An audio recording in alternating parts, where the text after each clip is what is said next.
Hello, Scorpio, Sun, Moon Rising, and Venus signs. Kamusta kayo? Sana po nasa mabuti kayong kalagayan. Welcome back po sa Star Tarot. Kung bago kayo rito, welcome din kayo. Thank you sa inyong support. I truly appreciate it. God bless you all.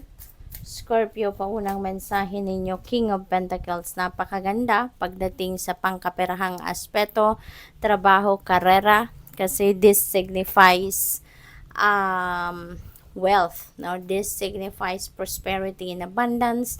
This signifies financial blessings, financial opportunities na maghahatid sa inyo ng prosperity and abundance. No?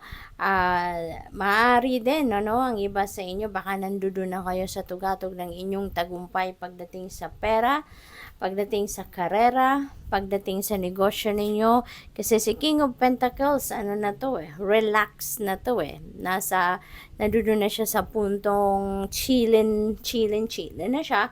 Kasi yayamanin na siya, he has accumulated wealth na, enormous wealth, kaya mayaman na talaga siya.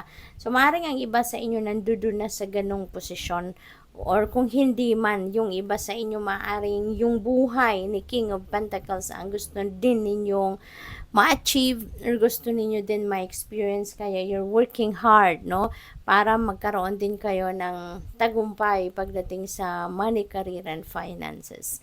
Maaari din ang iba sa inyo, baka kayo ay magiging isang tatay na, for some of you. This is not for everyone, na mensaheng yan. We have 10 of Swords. Ayan, this is ending and new beginning energy. Ang iba sa inyo dito, Scorpio, siguro for the longest time, hinarbor ninyo sa dibdib ninyo ang hirap, ang difficulty na naramdaman ninyo in the past dahil sa heartache, dahil sa pagkakaroon ninyo ng heartbreak, yung ganon. Someone have hurt you in the past, nan sobra-sobra ang epekto nito sa inyo. Talagang dugo-dugo ang puso ninyo rito, at maaring matagal-tagal na ninyong hinarbor sa dibdib ninyo ang difficulty ng pakiramdam na yan. At ngayon, maaaring na-realize ninyo sa ngayon na parang teka lang, 'di ba? Kayo lang din naman ang nahihirapan, 'di ba? Kaya maaring ngayon, gusto nyo nang bumangon, gusto nyo nang mag-move on, gusto nyo nang magpatawad para gumaan na ang inyong pakiramdam. Gusto nyo nang magpatawad para makaalis na kayo sa energy na to, yung ganon. So, good luck sa iyo, Scorpio. We have 4 of Wands, at maaring yan ang isa-celebrate ninyo. This is a celebratory energy, si 4 of Wands. It's either meron kayong accomplishment, tagumpay, achievements dito, maybe personal, gusto ninyong i-share sa iba, or baka accomplishment ito ng inyong pamilya and you are going to celebrate that with the rest of the family. Maaring ganon. There could be wedding na a-attendan kayo, baka kayo ay maiimbitahan sa isang kasalan, sa isang engagement party, or baka kayo ang ikakasal, or baka kayo ang mai-engage, Maaring ang iba din sa inyo dito magta-travel pa, from afar. Maaring kayo ay manggagaling pa sa kung saang lugar, malayong lugar, at kayo ay magta-travel. We have 6 of Swords. Ayan, so this is moving on energy, Scorpio.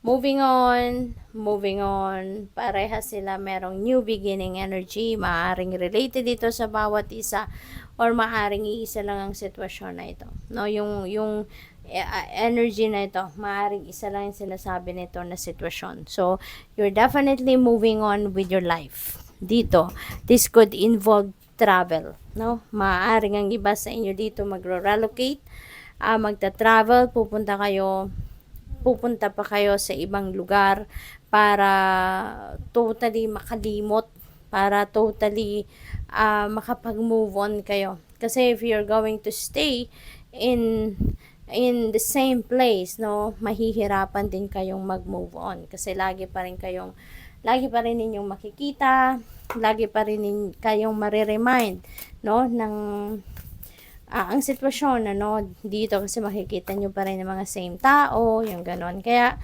maaaring meron kayong pupuntahang ibang lugar, no?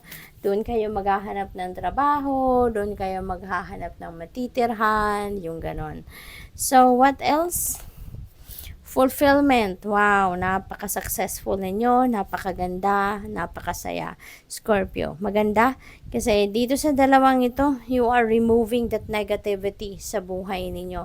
Sa isip ninyo, decluttering of your life ang gagawin ninyo rito sa dalawang ito. Kaya, mawawala na yung mga negative energy, yung mga negative vibes sa buhay ninyo. Kaya ngayon, papasok na ang swerte, no? Nandito na yung fulfillment. Kaya kayo will be feeling fulfilled kasi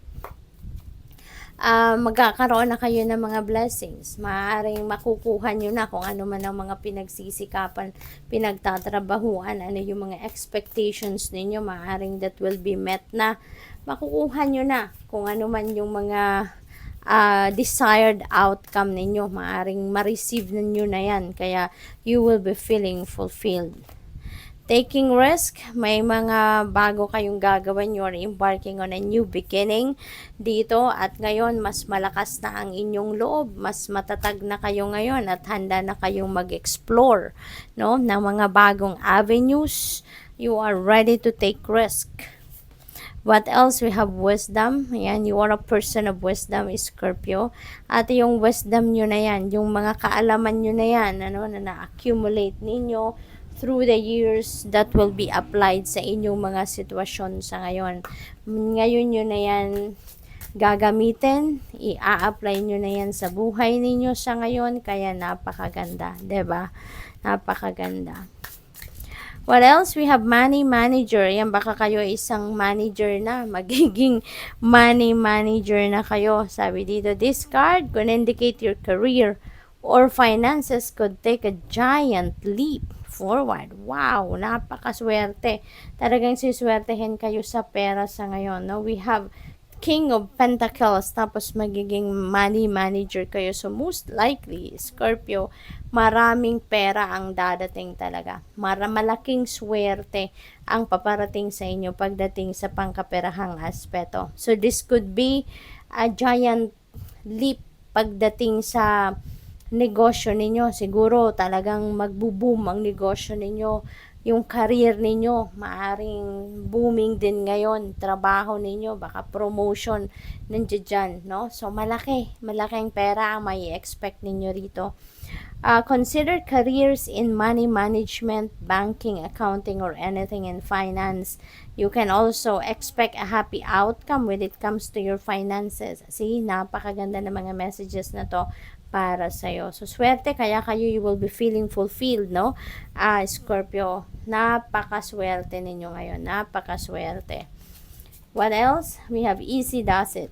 Slow and steady wins the race, 'di ba? Hindi kayo nagmamadali, no? Hindi kayo maganda talaga kapag you are not in a rush. Kasi kapag nagmamadali kayo, maraming nagiging komplikasyon, marami kayong na-overlook. Pero pag slow and steady ang galawan, ano, mabagal man, pero sigurado kayo sa bawat ginagawa ninyo, no?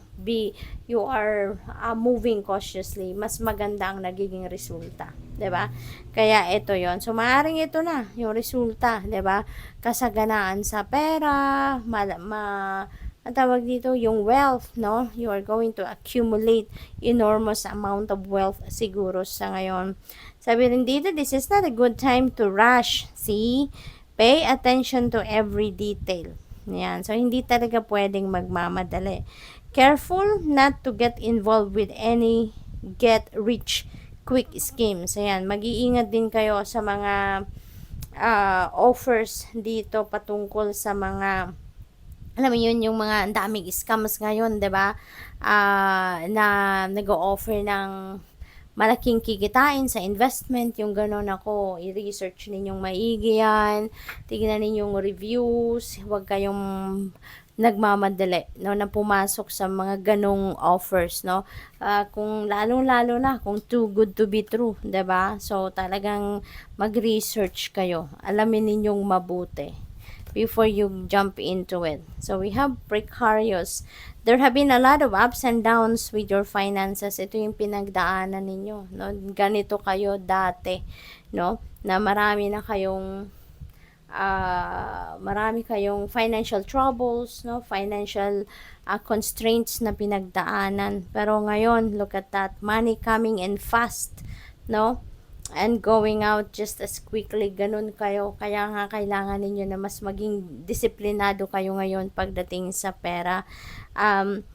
Mas kailangan na matuto na kayo from your experiences in the past, no, na in and out lang sa inyo yung pera, na ang bilis-bilis matunaw ng pera ninyo. Siguro ganun ang sitwasyon ninyo before, pero ngayon matuto na kayo, no, matuto na kayo from that experience, at mas pagandahin nyo na ngayon ang pagmamanage ninyo ng inyong kaperahan. Okay, good luck, thank you for watching. Love and light, namaste.